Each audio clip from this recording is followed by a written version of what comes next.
The tale of Lino, the dreaming puppet in a quiet village, where the streets twisted like ribbons of cobblestone and lanterns glowed like fireflies at night.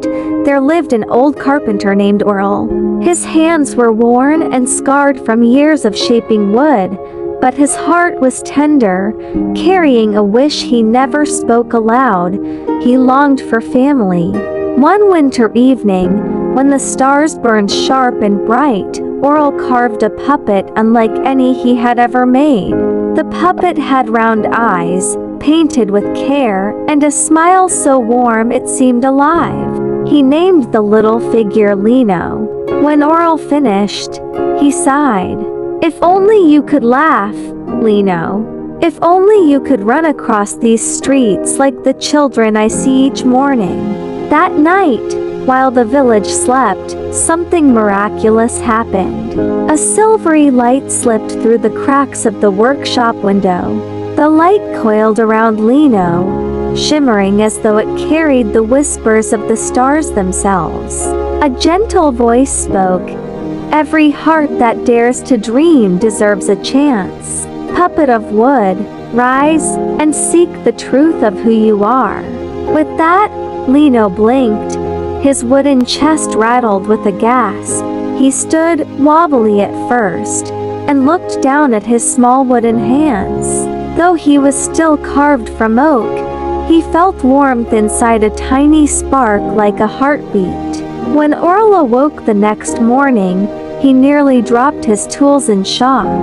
"Lino, you moved." "Yes, father," Lino cried joyfully. "I can speak. I can think, I can dream." From that day forward, Lino lived as both puppet and child. He joined the village children in their games, though his wooden legs sometimes stumbled. He asked questions about clouds, about rivers, about why birds could sing without ever being taught. But soon, Lino discovered something troubling. Though he could feel joy and sadness, the villagers still called him the puppet boy. Some children laughed, tapping on his wooden arms. Others whispered, "He will never be real." The words stung. That night, Lino returned to the workshop and asked, "Father, will I always be wood? Am I not enough?" Orel knelt beside him and said, "Lino, being real is not about flesh and bone. It is about heart, about choices, about kindness. But if you wish to change, the world may yet give you that chance."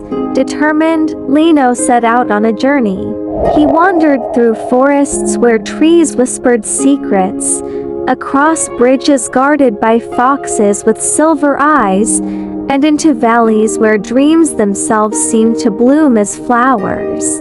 Along the way, he faced tests.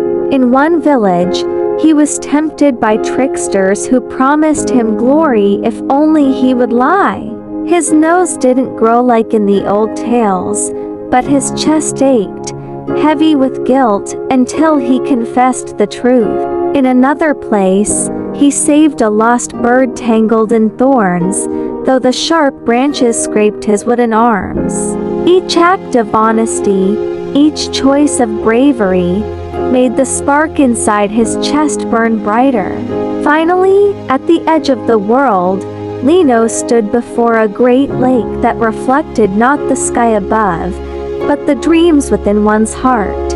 He peered into the water and saw himself not as a puppet, but as a boy of flesh and laughter, with bright eyes full of hope.